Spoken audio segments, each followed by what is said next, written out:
La Gran Biblioteca de Alejandría. Solo con decir su nombre nos imaginamos un lugar casi mágico, ¿verdad? El centro de todo el saber del mundo antiguo. Pero la gran pregunta que todos nos hacemos es, ¿cómo es posible que algo tan grandioso simplemente desapareciera? La historia que casi todos conocemos es digna de una película. Un incendio gigantesco, una sola noche de catástrofe y ¡puf! Siglos de conocimiento humano borrados del mapa. Es una imagen muy potente, casi una leyenda. Bueno, ¿y si les dijera que esa historia no es del todo cierta? La realidad, como suele pasar, es mucho más enredada y la verdad mucho más fascinante. Así que vamos a separar el mito de los hechos para entender qué pasó de verdad con la biblioteca más famosa de la historia. Pero calma, antes de resolver el misterio de su final, tenemos que entender qué era realmente este lugar. Y les adelanto algo, era muchísimo más que solo un almacén gigante de libros. Miren, la biblioteca era parte de una institución mucho más grande llamada el Museón, que significa Templo de las Musas. Piensen en ello no como una biblioteca, sino como una universidad de investigación de élite, pero en la antigüedad. Era un campus completo con jardines, salas de debate y hasta un comedor. Y lo mejor de todo, a las mentes más brillantes del mundo se les pagaba por vivir ahí, con todo incluido, solo para que se dedicaran a investigar y a pensar. Un sueño, ¿no? Y la misión que tenían era ambiciosísima: juntar todo el saber del mundo en un solo lugar. Para lograrlo, los Ptolomeos, que eran los gobernantes, tenían una estrategia, digamos que bastante agresiva.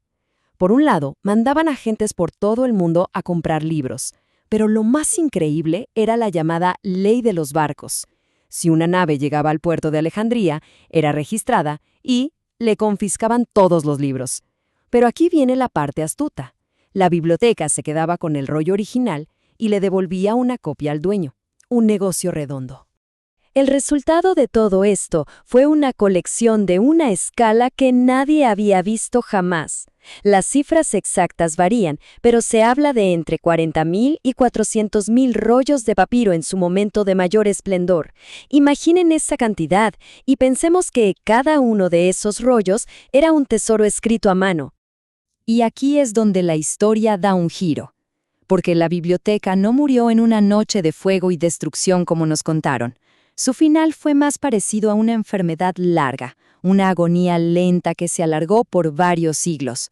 La mejor manera de entenderlo es pensar en una muerte por 1000 cortes. No fue un solo golpe mortal, sino una serie de ataques y descuidos a lo largo de más de 400 años, empezando por el famoso incendio accidental de Julio César, que dañó unos almacenes, pero no destruyó la biblioteca principal. Luego vino la expulsión de los sabios, guerras que destruyeron partes de la ciudad, y finalmente el ataque al Serapeum, que era como una biblioteca secundaria. Cada evento fue un clavo más en el ataúd.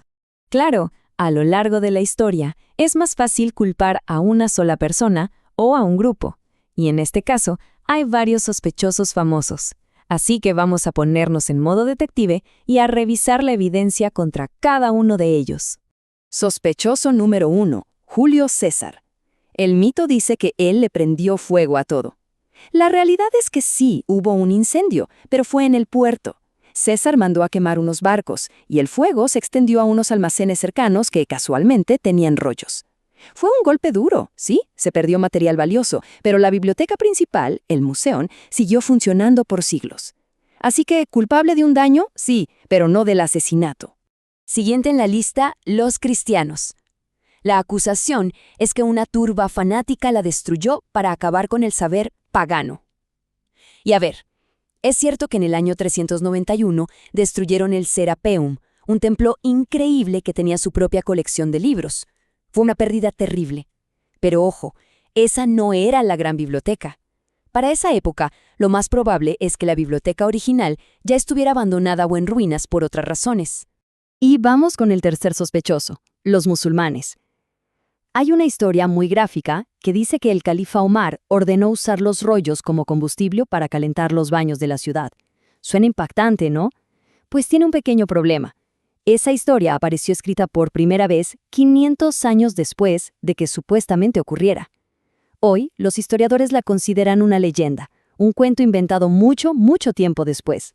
Entonces, si ninguno de los grandes sospechosos dio el golpe final, ¿quién o qué fue lo que realmente acabó con la gran biblioteca de Alejandría? Pues el veredicto es mucho menos dramático, pero quizás más triste. No hubo un solo culpable. Fue una combinación de factores muy mundanos. Guerras civiles constantes, falta de presupuesto. Pensemos que los rollos de papiro son frágiles y necesitaban ser copiados constantemente, y eso costaba dinero que ya no había. Y simplemente el tiempo.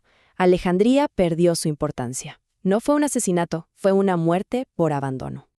Pero no podemos quedarnos solo con su trágico final, porque la historia de la biblioteca es, sobre todo, la historia de su increíble legado. Por cientos de años fue el cerebro del mundo, un lugar donde nacieron ideas que nos cambiaron para siempre.